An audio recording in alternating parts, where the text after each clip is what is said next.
series. Thank you so much, guys. A quick reminder here for everyone excited for the NA final. The show from Madison Square Garden will begin 15 minutes after we sign off here in Stockholm. Don't go anywhere, but we are going to give this ending of the summer split, well, the praise it deserves, because what an intense series. First off, congratulations, kind sir. That means that you are going to Worlds. Yeah, that's pretty cool. You didn't see it on camera, but he did a little jig, a little dance. I did do a dance. When you got the congratulations earlier, so yeah. You don't feel like doing it again? All right. This is for Fnatic. All right, this is for you guys winning. Good job, and I'm happy for you. This is really embarrassing. There you go. All right, we're very happy for you, probably, but we do have to talk about this Game 5 deciding game and who adapted the best. Let's take a look at the picks and bans. Once again, Gangplank again making an entrance, but it did seem that it was a hard choice for SOAS to make. It was the last pick. How do you think everything played out, Yamato? I think the fact that Fnatic just went back to the roots, because there was an obvious flaw with Origen's mid-game, they were just stalling. And I felt like it was the correct decision to just take a composition that can just go in there like a bulldozer, and it worked. And at the same time, that's kind of the counter to Gangplank. Like, he needs time to set up the barrels and to kite. So if you have a team fight that starts and ends with the first engage, like someone dies and the team fight's over, then yeah, Gangplank doesn't have time to set up his barrel. So I really liked the serious talk about that. Yeah, we can talk a little bit more about that in a second, because I do hear that Pulse is ready on stage for another interview with our winners. Thank you very much, Shox. I mean, I couldn't just talk to two members of Fnatic. I had to bring the rest of the crew on. And first up, Yellowstar. How was it like dealing with the loss? I spoke to Reckless, but as you as a leader of the team, what did you have to say to your team between those games? What was the adaptations? The first game was pretty rough for us. We didn't really shut down because we've experienced a lot of best of 5 since we've been together, and with a lot of experience, you know, you basically have to cheer them up, to tell them the right words, and reset the mindset for the next games. And coming into the next games, we just try to play our style and find their weaknesses and exploit them. Yeah, definitely trying to find those weaknesses. Feathervin, playing in this matchup, how was it like playing against Peke in the middle lane? Did you feel thrown off at all that Origen looked so strong in those early games and getting those conversions into mid-game? Playing against Peke is actually pretty hard because he really knows well how to play around the vision, how to put pressure on the lane, and I got target banned in a few games, so I was out of my comfort zone. But I still had some champions left to play, so it worked out good. Yeah, and we saw them, and it worked out very well. And over to you, Rainova. I mean, you came into Fnatic. How's the journey been coming through all the way to the split and then winning the finals here? Obviously, it feels really good. Like if I think of like the first season I come to Europe, like it was like really cool experience because I had never experienced like such a lot of like crowds, like watching the games, and then like coming final is like really like important things for pro gamers, and then like now we're going Worlds because we won like 2 finals, so like I feel really happy. Well, congratulations once again, and just one last one here. Saw you brought out the Tom Kench, and honestly, if you talk to Deficio, he just says it just waddles around. Did you use that as a curveball pick, or do you see a lot of legitimacy in it? I think the idea behind that, it was Elise, because she's really strong early game, and then if she catches someone off, then they can follow up. So the idea was just to save the guy by eating, and it didn't really work out because we didn't have any engage, and Tristana late game was just a beast, and we had really a lot of troubles to close out the game, even though we were ahead. So it didn't work out. It didn't work out this time. Well, congratulations once again, gentlemen, on winning the championship here. We're going to throw it back over to the analyst desk to take another look at that series.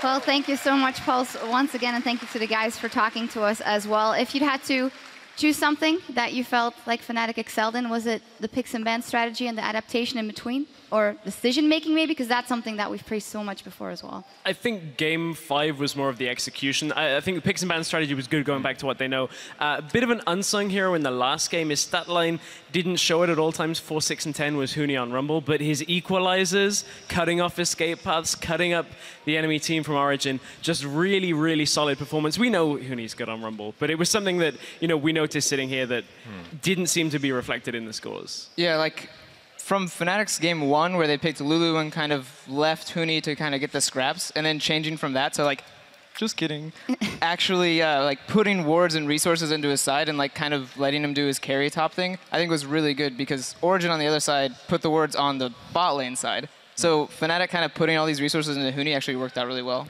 I feel like the teams were very, very evenly matched. But I feel what got them the edge was Huni being clutch, Yellowstar being very, very clutch.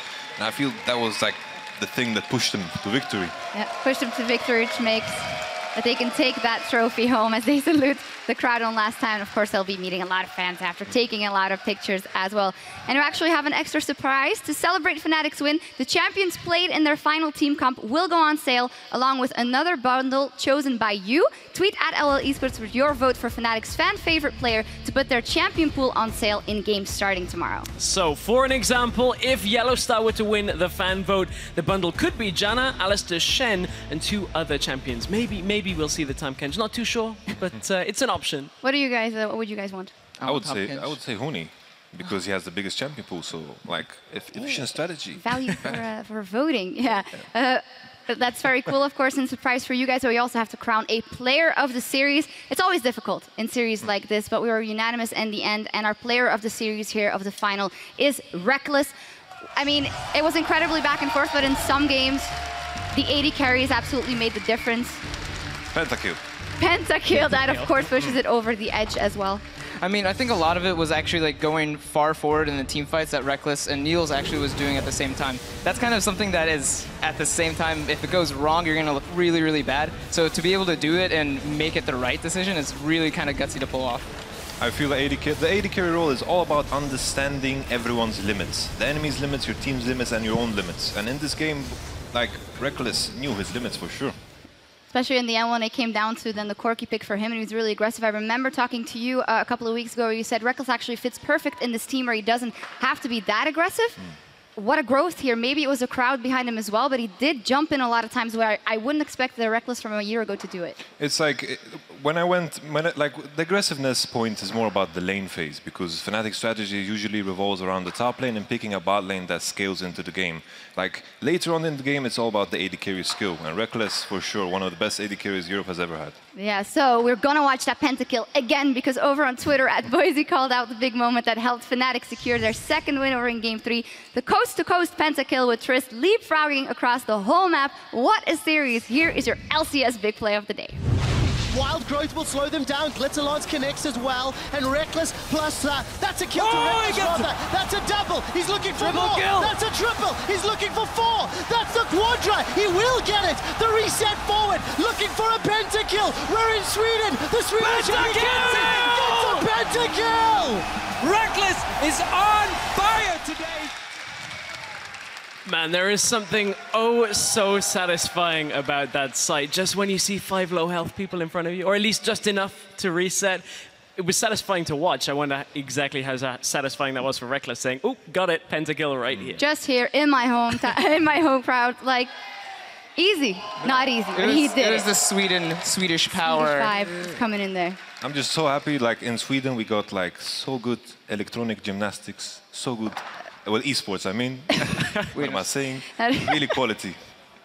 I have to give Sweden the credit a bit, you know? Yeah, they get some props for it. Sweden has been pretty baller throughout this. There is some business to talk about, Etzel, because with their win today, Fnatic have clinched the first European seed at Worlds 2015.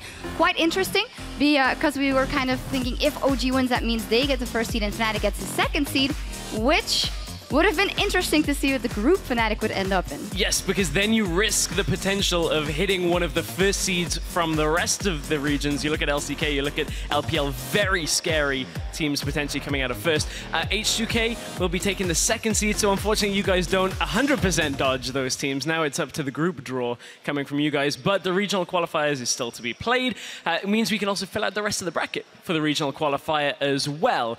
Unicorns of Love will be the first seed. Origen will be the second seed. The winner will take the last European spot at the World Championships, but we have to go through Rocket and Giants in the first best of 5 in that regional qualifier. Like we were talking about how bad the second seed was, imagine the third seed. But anyway, obviously we're gunning to go to Worlds. We're gunning for him. We'll see what happens. One last question though before we finish up here as well. I gotta ask it. The European hopes at Worlds, now Fnatic is definitely locked in at number 1. So you, of course, are going to be representing us as well. Can we get a little insight? Talk We about got your it. team, Ahen. We got it. We got it. HUK EU better than an A. Sweep the world. Oh, and in Madison Square Garden, probably. Wow. Woo! Whoa. Probably just became the most hated man in Manhattan right now, I think. In any case, though, that regional qualifier still has that 3rd place for Worlds up for grabs, and that battle for the final spot at Worlds is going to kick off next Saturday, August 29th, as Roccat are going to take on Giants Gaming in a best-of-5 starting there as well. And C9 Gravity is in there as well. That is a rematch of your summer split tiebreaker, Yamato. I mean, you already said you're going to make it. I mean, we don't have to hear it again. Easy smack. Easy smack. We'll see. Our coverage begins at 5 p.m. Central European Time, 8 a.m. Pacific from the LCS studio in Berlin. So mark your calendars. And also, if you want to join us live in person for that qualifier, head over to lolesports.com/tickets and be joining us. Well, that's it. We're going to sign off here and make way for the NA LCS crew at New York's Madison Square Garden for their summer finals between Counterlogic Gaming and TSM. That's going to start in just 15 minutes. Thank you, Yamato Cannon and Prolly, for joining us here on the desk on behalf of everyone here at the European LCS. Tack Tack Svedege, thank you for watching, and we'll see you a little further down the road to Worlds 2015.